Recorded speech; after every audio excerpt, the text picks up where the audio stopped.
Guys, for today's video ay magluto kami ng bilo-bilo or binignet or tabirak sa Bisaya. Ayan, may gabi na tayo at mamaya-maya ay nagbili pa sila ng ibang pansahog dito.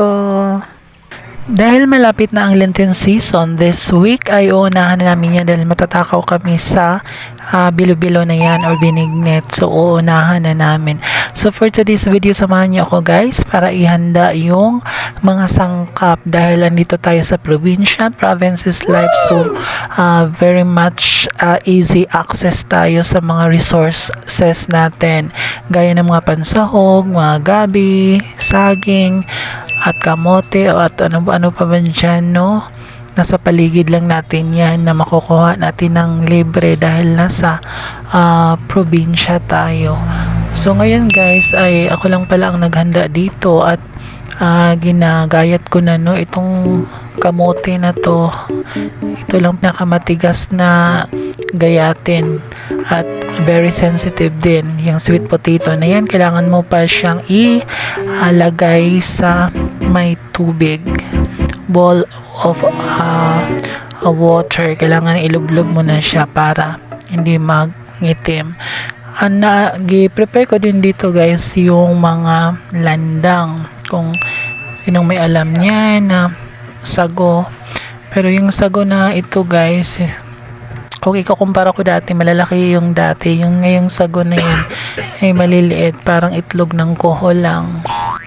Ayan, nakahanda ko na yung mga lulutuin, no? Ganyan, yan lang naman ang simpleng lang, bilo-bilo yung namin ngayon. So inihanda ko na rin dito ang gata, of course, ng niyog. At I am using ginet.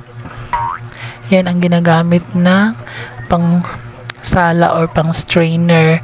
Yung dati pa, naalala ko na yung kabataan namin na hindi man uso dati yan, kasi hindi kami afford makabili ng strainer. So yan talaga ang ginagamit namin. Pero hinuhugasan mo pa naman yan guys bago mo gamitin. You should wash it carefully para wala namang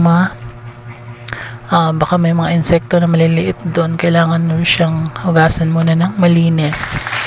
Ayan, sinala ko muna yung at ayan guys, sinalang na rin yung unang natin, no? Kasi palalambutin pa natin yung bigas, landang at sago.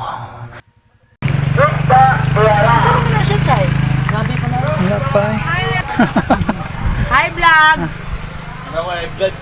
Waiting data birak. Waiting to ML pa, Jay. At ayun na nga guys, no, nilagay ko na rin yung gabi, kamote at saging para lumambot din sila. At huwag ko pala dito magluto yung bayaw namin. At tinimplahan na din natin yan ng brown sugar. Ayan, para tumamis. Singtamis ng relationship niyo. Ayan, nilagay ko na din yung unang piga na gata, no?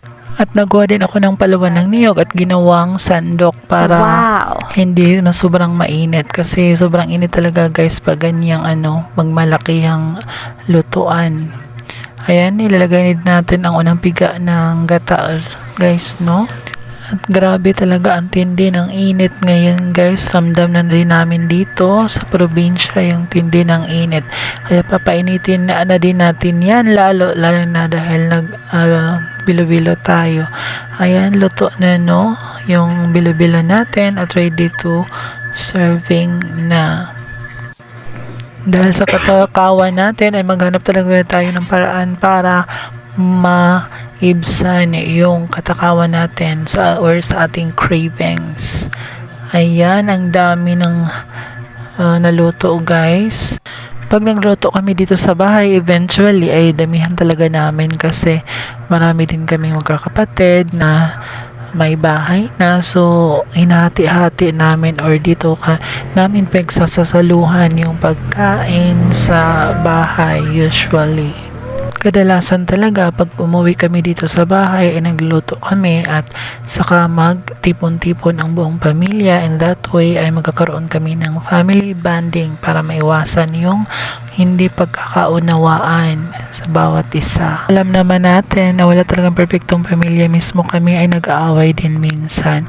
Hanggang dito na lang guys. Thanks for watching. Don't forget to follow me and share. Bye-bye. God bless everyone. Happy Lenten season ahead.